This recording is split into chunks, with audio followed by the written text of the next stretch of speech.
Fascist Sheikh Hasina সরকার 19 জুলাই 2024 রাতে দেশব্যাপী curfew জারি এবং সেনাবাহিনী মোতায়েনের সিদ্ধান্ত ঘোষণা করে। তবে সেনাবাহিনীর কার্যকর মোতায়েন শুরু হয় একদিন পরে 20 জুলাই 2024 ভোর থেকে। সেই ভয়াল রক্তসিক্ত এবং অশ্রুমাখার সময় থেকে অগাস্ট মাসের 5 তারিখ এবং তখন থেকে আজ পর্যন্ত বাংলাদেশ সেনাবাহিনীর প্রধান জেনারেল ওয়াকারুজ্জামানের দেয়া বক্তব্যের অডিও ভিডিওগুলো এবং তার ভূমিকা ধারাবাহিকভাবে সাজাইলে মুখোশধারী এক হিমশীতল ধূর্ত কালকেউটের দেখা মিলবে। 20 জুলাই 2024 ভোরে সশস্ত্র বাহিনী মোতায়েনের 48 ঘন্টার মধ্যে ওয়াকারুজ্জামান রাজধানীর ঢাকার বিভিন্ন এলাকা পরিদর্শন করে। এরপর সংবাদকর্মীদের সামনে দাঁড়ায় তিনি গণবিক্ষোভ দমনে সশস্ত্র বাহিনীর সাফল্য তুলে ধরেন। 2024 সালের 22 জুলাই দেওয়া সেই বক্তব্যে তিনি তৎকালীন প্রধানমন্ত্রী অর্থাৎ জ্যাঠশালী বা স্ত্রীর বড় বোন খুনি হাসিনাকে মাঠ পরিস্থিতির উন্নতি ঘটতে শুরু হয়েছে বলে আশ্বস্ত করছিলেন। সেই দিনের কথায় তার গণবিরোধী মনোভাব স্পষ্টভাবে ফুটে উঠছিল। বিক্ষোভ দমনে 2-1 দিনের মধ্যেই সফল হবেন বলে আশাবাদ ব্যক্ত করছিলেন। গণপ্রতিরোধকে ধ্বংসযজ্ঞ এবং নির্বিচারে গুলি করে প্রতিবাদী দেশবাসীকে খুনের সে অভিযানকে নৈতিক সমর্থন দিয়ে উচ্চারিত বাক্যটি ছিল এইরকম: তারা সেনাবাহিনী সঠিক দিকে আগাচ্ছে। খুনে বাহিনীগুলোর পক্ষে দেওয়া তার সেই কুখ্যাত বক্তব্যে জেনারেল ওয়াকার বলছিলেন, আমরা যদি একসঙ্গে কাজ করি তাহলে পরিস্থিতির আরো উন্নতি ঘটাতে পারবো। কারো অভিযোগ বা ক্ষোভ থাকতেই পারে, কিন্তু সরকারি সম্পদ ধ্বংস করে কি লাভ? বিষয়টা বোধগম্য নয়। এসব সম্পদ কোনো ব্যক্তির নয়, এগুলো জনগণের, এবং শেষ পর্যন্ত আমরাই এর ভুক্তভোগী। এভাবে ধ্বংসযজ্ঞ চালায় কি অর্জন হবে আমি জানি না। আমি মনে করি 2-1 দিনের মধ্যেই এটা সম্ভব হবে। আমি নিশ্চিত আমরা সঠিক দিকেই আগাইতেছি। 23 জুলাই 2024 খুনি হাসিনার সর্বোচ্চ সুযোগ সুবিধা উপভোগকারী এই সেনাপ্রধান আরো শক্ত বাণী বর্ষণ করে মাঠে নামানো সেনাবাহিনীর মারমুখ মনোবল বাড়ানোর চেষ্টা করেন। তখন দেশে অরাজক পরিস্থিতির সৃষ্টি হয়েছিল, জানমালের ক্ষয়ক্ষতি হয়েছে, দেশের জনগণের অনেক সম্পত্তি ধ্বংস হয়েছে। জনগণের জানমাল রক্ষা এবং নিরাপত্তা দেওয়ার জন্য সেনাবাহিনী নিয়োগ দেওয়া হয়েছে। আমাদের ডিপ্লয়ের 48 ঘন্টার মধ্যে মনে করি স্বাভাবিক পরিস্থিতি ফেরত এসেছে। শোনেন, তার কথাই শোনেন। দেশে বিভিন্ন অরাজক পরিস্থিতির সৃষ্টি হয়েছিল, জানমালের ক্ষয়ক্ষতি হয়েছে, দেশের জনগণের অনেক সম্পত্তি ধ্বংস হয়েছে। তো সেগুলোকে রক্ষা করার জন্য মূলত এবং জনগণের নিরাপত্তা দেওয়ার জন্য আমাদেরকে সেনাবাহিনীকে নিয়োগ দেওয়া হয়েছে। তো আমরা নিয়োগপ্রাপ্ত হয়ে আমরা ডিপ্লয় করেছি। 48 ঘন্টার মধ্যেই আমি মনে করি যে একটা স্বাভাবিক পরিস্থিতি ফেরত এসেছে। কিছু সময় দিতে হবে, আমরা জাস্ট 48 ঘন্টা হয়েছে এসেছি, কিছু সময় লাগবে। আমার ধারণা যে আমরা সবাই মিলে কাজ করলে খুব শিগগিরই পরিস্থিতি স্বাভাবিক হয়ে যাবে। শুনেছেন, 24 জুলাই বুধবার বেলা 11টার দিকে শেরপুর জেলা স্টেডিয়ামে স্থাপিত সেনা ক্যাম্প পরিদর্শন শেষে অফিসার এবং সৈনিকদের উদ্দেশ্যে বক্তব্য রাখার সময় নিজ সাফল্যে গর্বিত জেনারেল ওয়াকার বলেন, পরিস্থিতি নিয়ন্ত্রণে চলে এসেছে, হাইওয়েগুলো স্বাভাবিক হয়ে এসেছে, ঢাকার পরিস্থিতিও স্বাভাবিক হয়েছে। সেদিন প্রকাশিত এনটিভির খবরে লেখা হয়েছে, শেরপুরে তিনি বেশ দম্ভভরে বলছিলেন, মূলত সমস্যাটা ছিল ঢাকায়, দেশের কিছু স্থানে বিচ্ছিন্ন ঘটনা ঘটেছে, আমরা অল্প সময় সব নিয়ন্ত্রণ করতে পেরেছি। ওই বুধবারে সেনাবাহিনী প্রধান গণপ্রতিরোধে বিধ্বস্ত নরসিংদী পরিদর্শন এবং জেলা কারাগার পর্যবেক্ষণ শেষে সশস্ত্র বাহিনী সহ বিভিন্ন বাহিনীর সদস্যদের উদ্দেশ্যে দেওয়া বক্তব্যে বলেন, পরিস্থিতির উন্নতি হয়েছে, যা সম্ভব হয়েছে তোমাদের অক্লান্ত পরিশ্রম, ডিসাইসিভনেস, বোল্ডনেস। তোমরা চমৎকারভাবে তোমাদের দায়িত্ব পালন করেছো। ফলশ্রুতিতে তোমরা ঐক্যবদ্ধভাবে সেনাবাহিনী, নৌবাহিনী, বিমান বাহিনী কাজ করেছে। পুলিশ, র্যাব, এপি ব্যাটালিয়ন, পুলিশের আনসার সবাই মিলে আমরা এই কাজটা করেছি এবং এই কাজটা আরো কিছুদিন জারি রাখতে হবে, পরিস্থিতি স্বাভাবিক না হওয়া পর্যন্ত। বক্তব্যটা তার মুখে আরেকবার শোনেন। সম্ভব হয়েছে তোমাদের অক্লান্ত পরিশ্রম এবং তোমাদের এই যে ডিসাইসিভনেস, বোল্ডনেস, তোমরা যে চমৎকারভাবে তোমাদের দায়িত্ব পালন করেছে, সেটার ফলশ্রুতিতে তবে মনে রাখতে হবে যে এটা শুধু সেনাবাহিনী নয়, এখানে নৌবাহিনী, বিমান বাহিনীও কাজ করেছে, পুলিশ, র্যাব, এপি ব্যাটালিয়ন, পুলিশের আনসার, পুলিশ সবাই মিলে আমরা এই কাজটা করেছি এবং এই কাজটা আরও কিছুদিন জারি রাখতে হবে।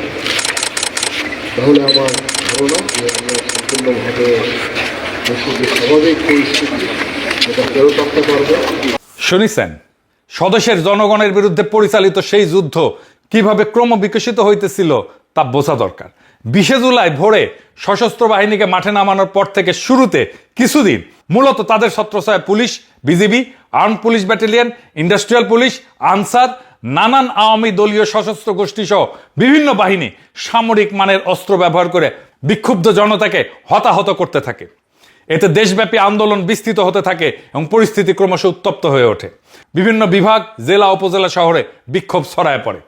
বিস্তার লাভ করা সেই পটভূমিতে সেনাবাহিনী সরাসরি আন্দোলনকারী জনতার উপরে গুলি ছুটতে শুরু করে।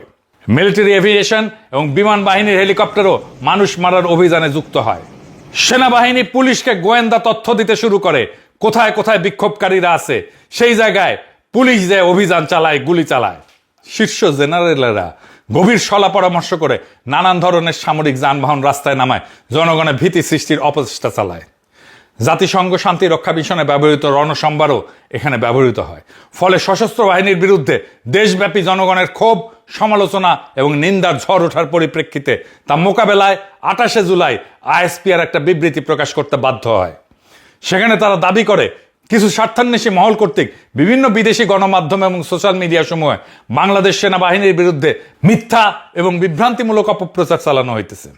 এর মূল উদ্দেশ্য দেশ এবং বিদেশের সেনাবাহিনীর ভাবমূর্তি ক্ষুণ্ণ করে বলে অনুমিত।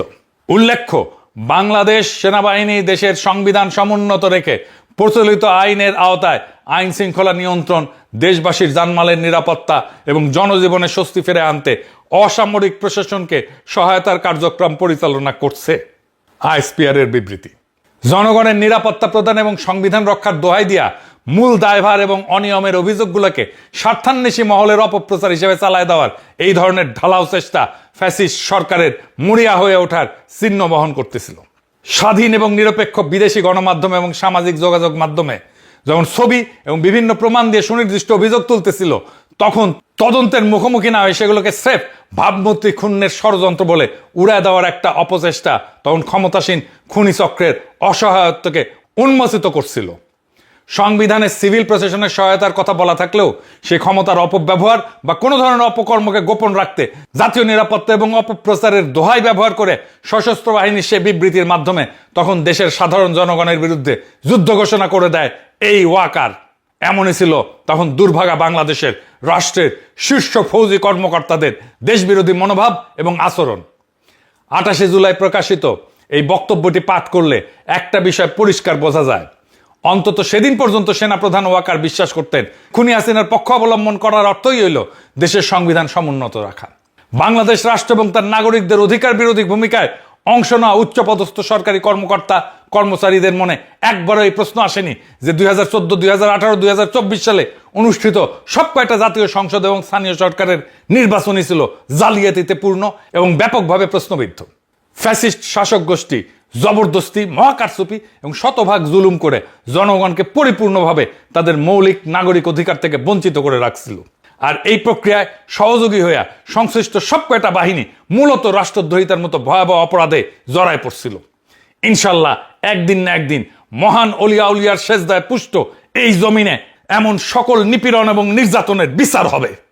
সদ্য সাবেক অন্তর্বর্তীকালীন সরকারের উপদেষ্টা ব্রিগেডিয়ার জেনারেল সাখাওয়াত হোসেন সম্প্রতি 5 আগস্ট চ্যানেল 24 এর মুক্তবাক অনুষ্ঠানে একটা সাক্ষাৎকার দিয়েছিলেন। সেখানে তিনি জুলাই বিপ্লব চলাকালীন সেনাপ্রধান জেনারেল ওয়াকারুজ্জামানের বৈরী ভূমিকার বিষয়ে কিছু ইঙ্গিত দিচ্ছেন। একই সঙ্গে সেনাবাহিনীর তরুণ অফিসার, বীর সৈনিকদের নাগরিক বান্ধব অবস্থানের বিষয়টাও তুলে ধরছেন। চলেন তার এই সমস্ত মন্তব্য শুনে নেওয়া যাক। শোনেন।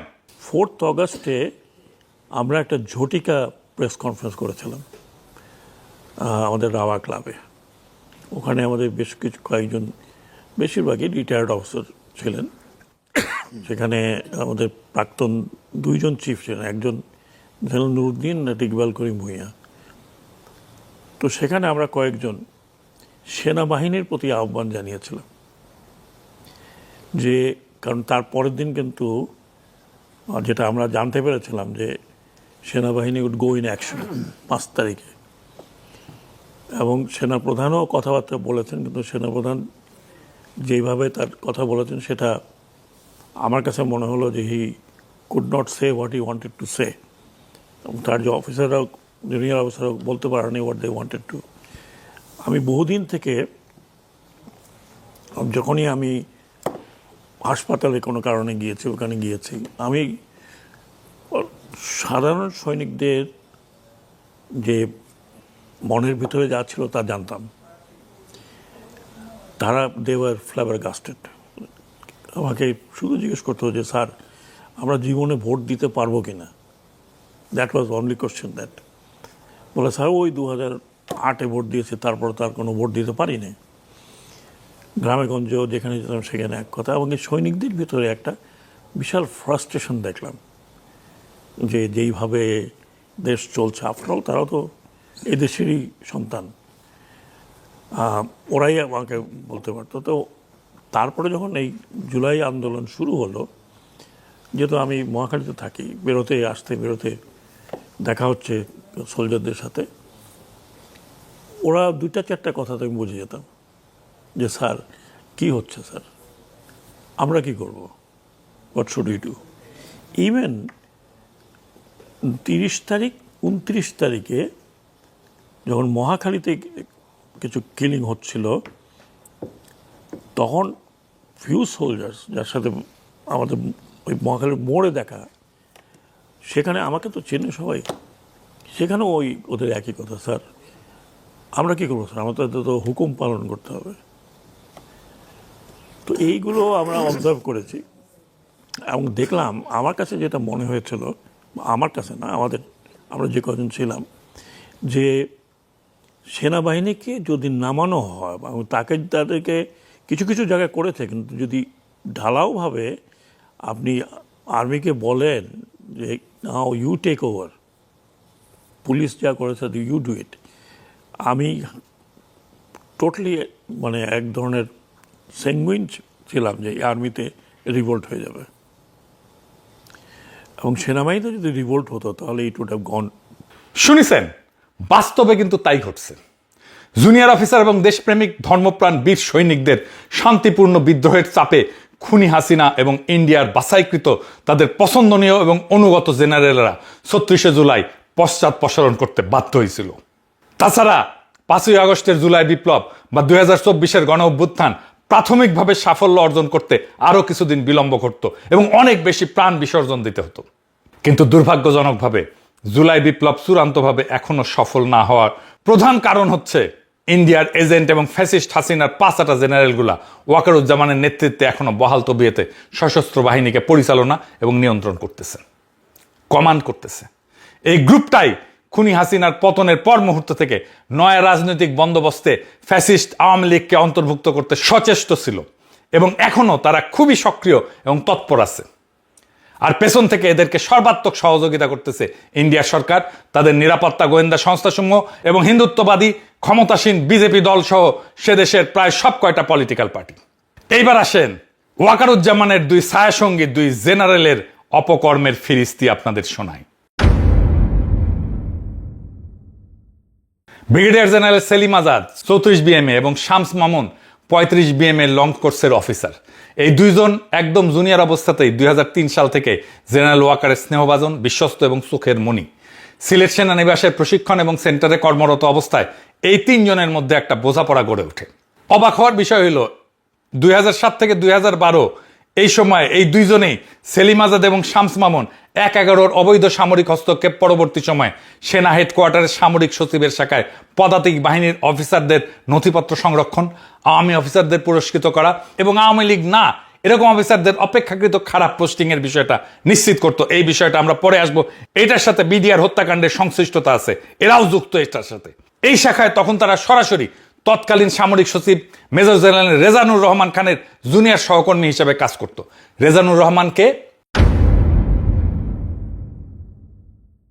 2009 সালের সংগঠিত পিলখানা হত্যাকাণ্ডে র্যাবের তৎকালীন অতিরিক্ত মহাপরিচালক পরবর্তীতে মেজর জেনারেল এই রেজানুর রহমানের বিরুদ্ধে দায়িত্ব পালনে অবহেলা এবং বিদ্রোহ রুখতে আসা সশস্ত্র বাহিনীর সদস্যদের পিলখানায় প্রবেশে বাধা দেওয়ার অভিযোগ আছে। পুনর্তদন্ত কমিশনের প্রতিবেদন অনুযায়ী সে নিজস্ব দায়িত্ব অবহেলা করে যমুনাতে সময় ক্ষেপণ করে এবং অগ্রগামী দলকে পিলখানায় প্রবেশ করতে এবং গুলি চালাতে বাধা দেয়। কুখ্যাত পলাতক আওয়ামী নেতা বাহাউদ্দিন নাসিমের জ্ঞাতি ভাই এই মেজর জেনারেল রেজানুর, এই রেজানুরের মাধ্যমে শুরু হয় সেনাবাহিনীতে আওয়ামী অনুসারী অফিসারদের চিহ্নিতকরণ এবং তাদের পদোন্নতি, গুরুত্বপূর্ণ দায়িত্বে বসানোর প্রথম দফার কাজটা। আজকের এই ব্রিগেডিয়ার জেনারেল সেলিম আজাদ এবং শামস মোহাম্মদ মামুনের হাত দিয়াই এই কাজগুলো করত এই রেজানুর রহমান। ওয়াকারুজ্জামান যখন সামরিক বাহিনী সচিবের গুরুত্বপূর্ণ পদটা পায় 2013 থেকে 2016 সাল, তখন তিনি 2014 জাতীয় সংসদ নির্বাচনের ঠিক আগের মুহূর্তে তার বিশ্বস্ত এই দুই অফিসারকে বদলি করে পুনরায় সামরিক সচিবের শাখায় নিয়ে আসে। সেই নির্বাচন কারচুপি কইরা আওয়ামী লীগকে জিতায় আনার জন্য পছন্দের বাছাইকৃত অফিসারদের নির্দিষ্ট এলাকায় পোস্টিং দেওয়ার চূড়ান্ত কাজগুলো সম্পাদন করে সেনাবাহিনীতে ব্যাপকভাবে সমালোচিত এবং নিন্দিত হয় ব্রিগেডিয়ার জেনারেল সেলিম আজাদ এবং শামস মোহাম্মদ মামুন। এইবারে আসেন বিডিআর হত্যাকাণ্ডে তাদের ভূমিকা।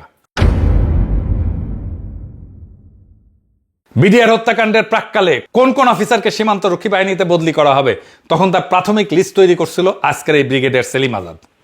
তার বানানো তালিকা অনুযায়ী জেনারেল মঈনুদ্দিন গং এদেরকে বিডিআরে বদলি করে। ফলে শহীদ কর্নেল মোহাম্মদ নকিবুর রহমান, শহীদ কর্নেল গুলজার উদ্দিন আহমেদ, শহীদ কর্নেল নাফিজউদ্দিন আহমেদ, শহীদ কর্নেল মোহাম্মদ শওকত ইমাম সহ বেশ কিছু প্রতিভাবান সেনা অফিসার, ন্যাশনালিস্ট সেনা অফিসার কোনো কিছু বুঝে ওঠার আগে হঠাৎ করে বদলি হয়ে রাতারাতি বিডিআরে যোগ দিতে বাধ্য হয়েছিলেন এবং এর চূড়ান্ত পরিণতিতে তারা শহীদ হন। এই ক্ষেত্রে আওয়ামী লীগ এবং ইন্ডিয়ার যোগসাজশে এদের তালিকা করা হয়েছিল, বিডিআরে বদলি করা হয়েছিল এবং দ্রুত এখানে যোগদান করে হত্যার প্রাথমিক কাজটা শুরু করা হয়েছিল এই তৎকালীন সামরিক সচিবের অফিস থেকেই। আর এর সূচনা করে শামস মামুন এবং সেলিম আজাদের পদাতিক ডেস্ক।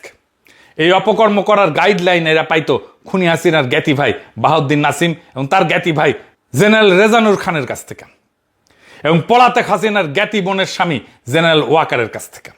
বিডিআরে সংগঠিত এই বর্বর ঘটনায় সর্বমোট 74 জন নিহত হয় আপনারা জানেন। 2011 সালে মালয়েশিয়ান আর্মি থেকে উচ্চতর প্রশিক্ষণ শেষে ব্রিগেডিয়ার সেলিম আজাদ দেশে ফিরে আবার লজিস্টিক্সের এরিয়া কমান্ডার মেজর জেনারেল রেজানুরের স্টাফ হিসেবে যোগদান করে। ওই বছরই ফ্যাসিস্ট হাসিনার বিরুদ্ধে তথাকথিত বানোয়াট সামরিক অভ্যুত্থান প্রচেষ্টার সাথে জড়িত অভিযোগে বেশ কয়েকজন সিনিয়র অফিসারকে আটক, নির্যাতন এবং চাকরিচ্যুতির ঘটনার অন্যতম প্ল্যানার ছিল এই কুখ্যাত সেলিম আজাদ। এদের এই ধরনের আচরণের কারণে স্বাভাবিকভাবে প্রশ্ন ওঠে, তাহলে সেনাবাহিনীতে কর্মরত হয়ে কি কারণে এই দুই অফিসার তাদের সহকর্মীদের জীবন নাশ, ক্যারিয়ার ধ্বংসের খেলায় মেতেছিল? এর উত্তর লুকায় আছে এই দুইজনের পরিবারের রাজনৈতিক আদর্শ, মতবাদ এবং দৃষ্টিভঙ্গির ভেতরে। ব্রিগেডিয়ার জেনারেল শামসের বাবা AKM শামসুল আলম ছাত্র অবস্থায় চট্টগ্রাম বিশ্ববিদ্যালয়ের ছাত্রলীগের সভাপতি ছিল। মাহালেক খান 75-এ সোহরাওয়ার্দীর বডিগার্ড হত্যার পরে দেশে যে হাতে গোনা কয়েকটা ঝটিকা প্রতিবাদ মিছিল হয়েছিল, চট্টগ্রামের টিতে নেতৃত্ব দিছিল এই লোক, ওর বাপ। আর এই শামসের শ্বশুর ছিল সচিবালয় আওয়ামীপন্থী অফিসারদের অন্যতম নেতা, কুখ্যাত দুর্নীতিবাজ আমলা মহিউদ্দিন খান আলমগীরের সাথে মিলে সে 1996 সালে সচিবালয়ে জনতার মঞ্চ গড়ার একজন কারিগরের ভূমিকা অবতীর্ণ হয়েছিল। ব্রিগেডিয়ার শামসের বড় ভাই doctor Noman Dinajpur medical college ছাত্রলীগের প্রতিষ্ঠাতা সভাপতি। এর মানে হইতেছে এদের পুরা পরিবারটাই ফ্যাসিস্ট আওয়ামী কাল্টের অনুসারী। ব্রিগেডিয়ার জেনারেল সেলিম আজাদের বাবা ছিল বিমান বাহিনীর অফিসার। মুজিববাদী আদর্শের অনুসারী হিসেবে সর্বদা বিতর্কিত রাজনৈতিক বক্তব্য এবং বিদ্বেষমূলক আচরণের কারণে এয়ারফোর্স অফিসার্স অ্যাসোসিয়েশন তাকে 3বার সতর্ক করে। এতেও তার শৃঙ্খলা বিরোধী সামাজিক আচার ব্যবহারে কোনো পরিবর্তন না ঘটায় সংশ্লিষ্ট কর্তৃপক্ষ তার মেসে ঢোকা নিষিদ্ধ করে দিছিল। এই সব তথ্য থেকে এই ধারণা পরিষ্কার হয়, তা হইতেছে খুব ছোটবেলা থেকেই আলোচ্য এই দুই অফিসার তাদের অভিভাবক, পরিবারের মতাদর্শ এবং মনস্তত্ত্বে বেড়ে উঠছে। গভীরভাবে আওয়ামী ভাবাদর্শের অনুসারী এই দুই অফিসার ফ্যাসিস্ট মুজিবকে হত্যার দায়ে সেনা প্রতিষ্ঠানের প্রতি বিদ্বেষ এবং ঘৃণার মানসিকতা নিয়ে বড় হয়েছে। প্রতিশোধের আকাঙ্ক্ষা নিয়ে তারা সেনাবাহিনীতে ঢুকছে যেন এই সেনাবাহিনীকে ধ্বংস করে ফেলা যায়। এরা সেনা ইউনিফর্ম পরছে, সর্বোচ্চ সম্মান এবং সুযোগ সুবিধা নিছে, কিন্তু এই প্রতিষ্ঠানের প্রতি তারা অনুগতও থাকেনি, এর প্রতি কৃতজ্ঞও থাকেনি। বরং সেকে ধ্বংস বা ক্ষতিগ্রস্ত করার জন্য ফ্যাসিবাদী শক্তি এবং স্বদেশের উন্নয়ন, সমৃদ্ধি, গণতন্ত্রের চিহ্নিত শত্রু ইন্ডিয়ার সহযোগী হিসেবে গোপনে কাজ করছে। তাদের প্রভুদের দেওয়া অপছন্দের তালিকাভুক্ত সকল কর্মকর্তার ক্যারিয়ারের প্রোগ্রেশন বাধাগ্রস্ত করছে। আওয়ামী মতাদর্শের প্রতি দুর্বল নয় তেমন কোন পেশাদার অফিসারদের ঝাঁটায় বিদায় করছে সেনাবাহিনী থেকে। প্রয়োজন হলে গুম খুন নানা ষড়যন্ত্রের আশ্রয় নিছে, জীবন বিপন্ন করতেও দ্বিধা করেনি এবং তাদের চাকরি জীবনের পুরোটা মেয়াদকাল সময় দেশ রক্ষার শপথ ভঙ্গ করছে। মেজর জেনারেল এবং তারপর লেফটেন্যান্ট জেনারেল এবং সম্ভব হইলে সেনা প্রধান হওয়ার লালসায় এরা এখন উন্মত্ত হয়ে আছে। এমন সকল দুর্বৃত্তের প্রধান পৃষ্ঠপোষক, প্রিয় স্বজন এবং মূল অভিভাবক হচ্ছে খুনি শেখ হাসিনার ভগ্নিপতি বর্তমান সেনাপ্রধান ছদ্মবেশী খুনি জেনারেল ওয়াকারুজ্জামান।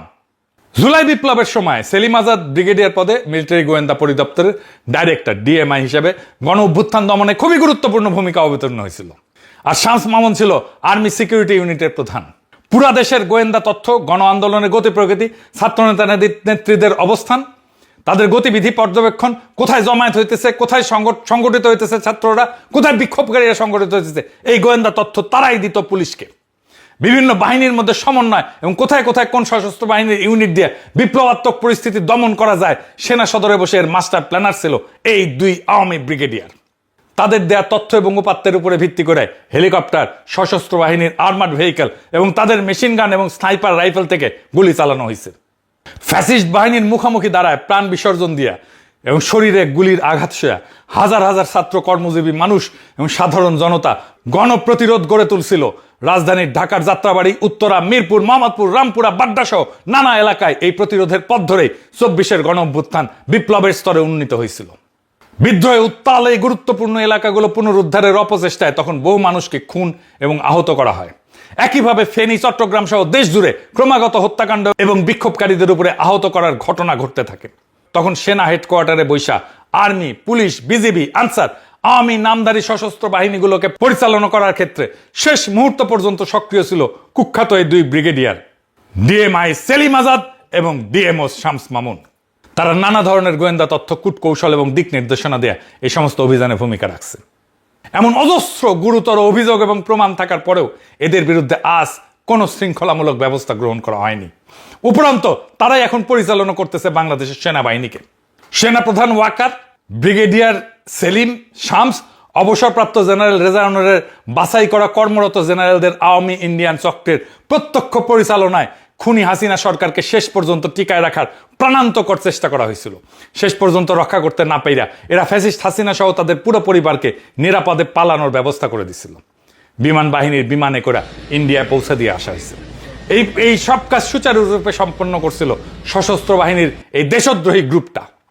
বিপ্লবাত্মক ওই সময়ে ইন্ডিয়ার কাছে দেশের স্পর্শকাতর সবগুলো গোয়েন্দা তথ্য সরবরাহ এবং শত্রু দেশটার গোয়েন্দাদের সঙ্গে সার্বক্ষণিক সমন্বয়ে জড়িত ছিল সেলিম আজাদ এবং শামস মামুন।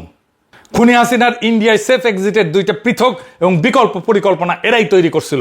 2024-এর 4 এবং 5 আগস্ট সেই প্ল্যানটা অনুমোদন এবং বাস্তবায়ন করছিল তৎকালীন সেনা, নৌ, বিমান বাহিনীর 3 প্রধান, যারা অভিন্ন ব্যাচের অফিসার এবং ঘনিষ্ঠ বন্ধু। তারপরে 5 আগস্টের পরে তারা কি করলো? হাসিনার পতনের পর বিভিন্ন ভয়াবহ অপরাধে অভিযুক্ত আওয়ামী মন্ত্রী, নেতা, সামরিক, বেসামরিক আমলা এবং ভয়ঙ্কর অপরাধী বিভিন্ন পর্যায়ের পুলিশ অফিসারদের সেনানিবাস সহ সশস্ত্র বাহিনীর নানা স্থাপনায় আশ্রয় দেওয়া এবং পরিস্থিতি কিছুটা শান্ত হইলে বিদেশে পালায় যাওয়ার নিরাপদ ব্যবস্থা এবং সকল আয়োজন করছিল সেনাপ্রধান ওয়াকারের নেতৃত্বে পরিচালিত এই চক্রটা, যারা এখনো খুবই সক্রিয়ভাবে ক্রিয়াশীল আছে। খুনি দুর্নীতিবাজ জেনারেল আকবর, মুজিব, হামিদ সহ যে সমস্ত অপরাধী জেনারেল ইন্ডিয়া পালায় গেছে, গোপনে তাদের দেশ ত্যাগের সমস্ত পরিকল্পনা এবং ব্যবস্থার মূল সমন্বয়ক ছিল সামরিক গোয়েন্দা পরিদপ্তরের পরিচালক এই ব্রিগেডিয়ার সেলিম আজাদ। এই চক্রটাই 2024-এর 6 আগস্ট অ্যাটর্নি জেনারেল নিয়োগ, 8 আগস্ট অন্তর্বর্তীকালীন সরকার গঠনের সময় তাদের অনুগত কতিপয় ব্যক্তিকে উপদেষ্টা বানায় দেয়। গোপনে তাদেরকে নানা অপকর্মে ব্যবহার করা এবং সরকারের প্রধান উপদেষ্টা প্রফেসর ইউনূসকে সার্বক্ষণিকভাবে নানা যন্ত্রণায় নিমজ্জিত করে অনুৎপাদনশীল অকাজে আটকে রাখাইছিল তাদের সার্বক্ষণিক তৎপরতা। এদের প্রধান লক্ষ্য এবং দাবি ছিল বিপ্লব পরবর্তী রাজনীতির নয়া বন্দোবস্তে ফ্যাসিস্ট আওয়ামী লীগকে যেন অন্তর্ভুক্ত করা হয়, তাদের জন্য জায়গা করে দেয়া, বাংলাদেশের নিরাপত্তা পরিসরে ইন্ডিয়াকে হস্তক্ষেপ করার পুরনো সুযোগগুলা অবারিত যেন রাখা হয়। এই কারণেই ম্যাজিস্ট্রেসি ক্ষমতা নিয়ে সেনাবাহিনী যে অন্তর্বর্তী সরকারের সময় সাফল্য পায়নি তার প্রধান কারণ ছিল দেশবাসীর অভিপ্রায়ের বিরুদ্ধে আলোচ্য 2 ইন্ডিয়ান এজেন্ট, সামরিক বাহিনীর গোয়েন্দা এবং নিরাপত্তা ইউনিট প্রধানের রেজিস্ট্যান্স বা প্রতিরোধ। তারা অপরাধীদের তথ্য প্রবাহ সংশ্লিষ্ট বাহিনীগুলোর কাছে প্রদান করতে বাধা দিত এবং খুনি আওয়ামী লীগ, ছাত্রলীগ, যুবলীগ সহ ফ্যাসিস্ট রাজনৈতিক অপরাধীদের কাছে তাদের বিরুদ্ধে পরিচালিত অপারেশনের খবর গোপন সূত্রের মাধ্যমে আগে ভাগেই পৌঁছায় দিত। প্রফেসর ইউনূসের যতগুলো তদন্ত সংস্কার কমিশনের কাজ ছিল, শীর্ষ জেনারেলদের এই গ্রুপটা নানাভাবে সেটা বাধাগ্রস্ত করছে। এর স্পষ্ট বিবরণ এবং সংশ্লিষ্ট অপরাধী ব্যক্তিদের খুঁজে পাওয়া যায় গুম কমিশনের রিপোর্টে। এই কমিশনের কাজ শুরু করার মুহূর্ত থেকে একে পদে পদে নানা বাধা বিপত্তির মাঝে গতিহীন করার অপচেষ্টা চালাইছে ওয়াকার এবং তার প্রিয় দুই ব্রিগেডিয়ার শামস এবং সেলিম। এরা সার্বক্ষণিকভাবে অপচেষ্টা চালাইছে যাতে সঠিক তথ্য প্রমাণাদি এবং সাক্ষী দেওয়ার মতো দেশপ্রেমিক সেনা সদস্যরা গুম কমিশনের নাগালে না যায়। সংশ্লিষ্ট অফিসার, সৈনিকদের তালিকা, যানবাহনের লগ বই, মোতায়েনের ইতিহাস কিংবা কোনো নির্দিষ্ট স্থাপনার দায়িত্ব কার উপরে ছিল বা কে তার তত্ত্বাবধায়ক ছিল, এই ধরনের প্রমাণযোগ্য বিবরণ চায় যে অনুরোধগুলো করা হয়েছিল গুম কমিশন থেকে, তার জবাবে সেলিম আজাদ এবং শামস মামুন দীর্ঘ নীরবতা, বিলম্ব অথবা অস্পষ্ট উত্তর দিত। অতি সাধারণ তথ্য আদায় করতেও তাদের বহুবার লিখিত সরাসরি ফলো আপ করতে হতো। একটা এক্সাম্পল দিই, 2025 সালের শেষ দিকে সামরিক গোয়েন্দা পরিদপ্তর এবং সেনা নিরাপত্তা ইউনিট, এই দুইজন শামস এবং আজাদের তাদের দায়িত্বের সনদপত্র এইটা দিবে, এটা সম্মত হতে 2 মাসের নিরবিচ্ছিন্ন ফলো আপ এবং বারবার আলোচনার পর অনিচ্ছা সত্ত্বেও রাজি হয়েছে। গুম কমিশনের চূড়ান্ত রিপোর্টের এই 12.7 ধারায় 9 নম্বর অনুচ্ছেদে পরিষ্কারভাবে ব্রিগেডিয়ার জেনারেল সেলিম আজাদ এবং শামস মামুনকে কমিশনের সাথে অসহযোগিতা, তথ্য আড়াল এবং তথ্য প্রদানের গড়িমসির দায়ে অভিযুক্ত করা হয়েছে। এখানে লেখা হয়েছে বারবার এই মাপের বিচ্যুতি কি করে ঘটা সম্ভব, কমিশন সেটা বুঝতে চেষ্টা করেছে। মিলিটারি ইন্টেলিজেন্সের কর্মকর্তাদের যার নেতৃত্বে ছিল BA 5274, যার নেতৃত্ব ছিল সেলিম আজাদ, এবং আর্মি সিকিউরিটি ইউনিটের কর্মকর্তা যার নেতৃত্ব ছিল শামস মোহাম্মদ মামুন, তাদের সঙ্গে কথা বলার সূত্রে ইঙ্গিত পাওয়া যায় যে প্রথম এবং দ্বিতীয় দফায় পালিয়ে যাওয়ার ঘটনা ঘটার পরেও এর পুনরাবৃত্তি ঠেকাতে কোনো কার্যকর পদক্ষেপ গ্রহণ না করায় তৃতীয় দফায় সেটা আবার ঘটেছে। আলোচনার সময় এই কর্মকর্তা আত্মপক্ষ সমর্থনের সুরে স্পষ্টতই দাবি করেন পালিয়ে যাওয়ার ঝুঁকি নিশ্চিত জানা সত্ত্বেও ঊর্ধ্বতন কর্মকর্তাদের উপরে নজরদারি করাটা তাদের দায়িত্বের মধ্যে পড়ে না। তারপরেও ফ্যাসিস্ট আওয়ামী লীগ এবং ইন্ডিয়া অনুরাগী গণতন্ত্রের শত্রু এই দুই মহা অপরাধী কিভাবে এখনো সেনাবাহিনীতে কর্মরত থাকে। এই ধরনের দুর্ভাগ্যজনক অবস্থা এবং পুরনো ব্যবস্থা যদি বহাল থাকে, তাহলে খুনি হাসিনার আত্মীয় সেনাপ্রধান ওয়াকার তার পারিবারিক দোসরদের পদোন্নতি দেবে এবং সেনাবাহিনীতে গুরুত্বপূর্ণ উচ্চ পদে বসাবে, এবং এটাই ঘটবে। এর মাধ্যমে সে বাংলাদেশকে আবারও 2024-এর আগের ফ্যাসিস্ট জামানায় ফিরে নেওয়ার অপচেষ্টা চালাবে। এর মধ্যে এরকম কিছু সিদ্ধান্ত এবং পদক্ষেপ নিয়ে ফেলছে আমরা দেখতে পাচ্ছি। বিগত মাসগুলোতে সেনাপ্রধান রাজধানীর আশেপাশের গুরুত্বপূর্ণ সেনানিবাস এবং সামরিক স্থাপনা সময়ে নিজের পছন্দের এবং সম মনোভাবাপন্ন অফিসারদের পদায়ন করছে। এর মধ্যে দিয়ে জেনারেল ওয়াকার নিজের ক্ষমতা বলা এবং অবস্থানকে সংহত করে ফেলছে। আমাদের দীর্ঘ লড়াই, আত্মত্যাগ, রক্তপাতের পর যে অমূল্য বিজয় অর্জন করে আওয়ামী বাকশালী ফ্যাসিস্ট শাসনকে আমরা উৎখাত করছি, সেই বিজয়কে যদি সংহত আর অগ্রসর করতে হয়, তাহলে সামরিক বাহিনীর ভিতরে শুদ্ধি অভিযান চালাইতে হবে। দিল্লি দাস এই দুই জেনারেলকে এবং জেনারেল ওয়াকারুজ্জামানকে সেনাবাহিনী থেকে অপসারণ নয়, এদের অপরাধের জন্য বিচারের কাঠগড়ায় দাঁড় করাইতে হবে। আমরা এটা করব, আজ হোক কাল হোক, আমরা এটা করব। ইনকিলাব জিন্দাবাদ, আজাদি জিন্দাবাদ।